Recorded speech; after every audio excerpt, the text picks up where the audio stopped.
What's up everyone? Welcome to Doug Drifts. Today I wanted to do a real short video.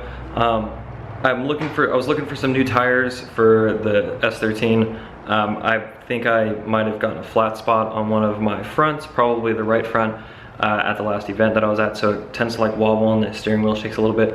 So I was like, man, I just need some really cheap, kind of like, not necessarily too cheap, but I did end up going with the cheapest wheels or tires that I could find.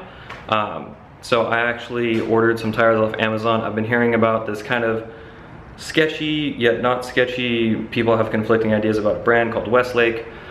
Decided to just do a little bit of a video about them. So this is the Westlake, I think it's the RP18. It's a 195/55. I currently have 205/65s on the 15s.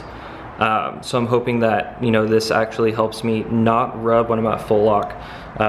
My friends and I think that that's kind of the issue. So hopefully these sizes work, and it's kind of one of the reasons that I went with a cheaper tire, because if they don't work, I'm gonna end up throwing them just on the back and end up burning them. So here's what the tread looks like. Super basic, not really too aggressive of a tread pattern. The tread depth is pretty good. I mean, it's a new tire, so I would hope that it is.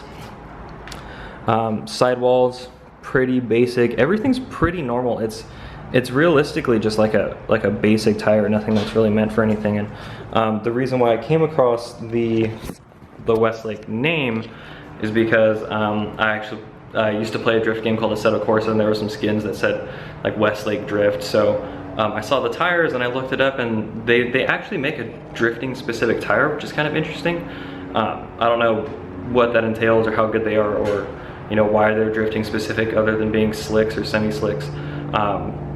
But yeah, so I'm gonna go ahead and throw these on. Look at the difference in that tire. Whoa. So that 205/65/15, 195/55/15. I could kind of see why I would be rubbing now. It's not my car, neighbor's car, but that is a lot of extra rubber up front. And hopefully this 195/55 solves the rubbing issue when I'm at full lock. So here we go, we got the Westlakes installed, the Radial RP18s. As you can tell, the 195/55 is a lot smaller than the 205/65. So I've got a bit of a gap there. We're gonna have to slam this thing over the weekend and potentially put on the 205/55s in the rear, because these 17s are pretty big, but I think I might be able to tuck these just a little bit more. So yeah, we're gonna go ahead and see if this is going to fix my rubbing issue. If you've seen my other drifting videos, you'll notice that at full lock, I end up rubbing real bad, and I can't even drift at full lock. I can't go anywhere. It's pretty bad. So we're gonna go ahead and see if this fixes the issue. I should be able to just back out, crank it up to full lock, and see if I end up rubbing or not. All right, here we go. We're gonna see if we rub at full lock. Usually it happens whenever I back out. So let's go ahead and see if I go ahead and crank. Oh, there's that new tire sound. No rub yet. Let's see here. Do we hear anything? Oh, look at that! No rub at full lock whatsoever. Yes! That's what I'm talking about. I need that angle when I'm out on the track. Let's go ahead and try the other way just for fun. Make sure that this thing doesn't rub.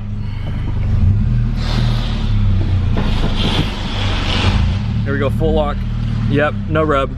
We are chilling. That is so nice. What's up everyone? So I've had just about a day of getting to drive the 240 with the Westlake RP18s, or the Radial RP18s. So it's more of a first impression and not as much of a review, because I haven't had any track time with them. But first impressions are good. You know, it feels nice and grippy. I got a little bit of sideways, you know, coming home from work, and steering wheel reacted fine. It got rid of the weird wobble that was in my steering wheel when I had the old ones on, because I think I had a flat spot. But the tires themselves seem pretty nice. So they're cheap, and you know, for a car that's not going to be daily driven, and you know, you're just going to take it out to the track, end up bashing it a little bit, I think that these tires are kind of a good move. But the real test is going to be out on the track. So later in March, another Slide Factory event, that's going to be the real test. So if you like this video, please give it a thumbs up. And if you like drifting videos or 240SX videos, please feel free to subscribe. Thanks for watching, and I'll see you next time.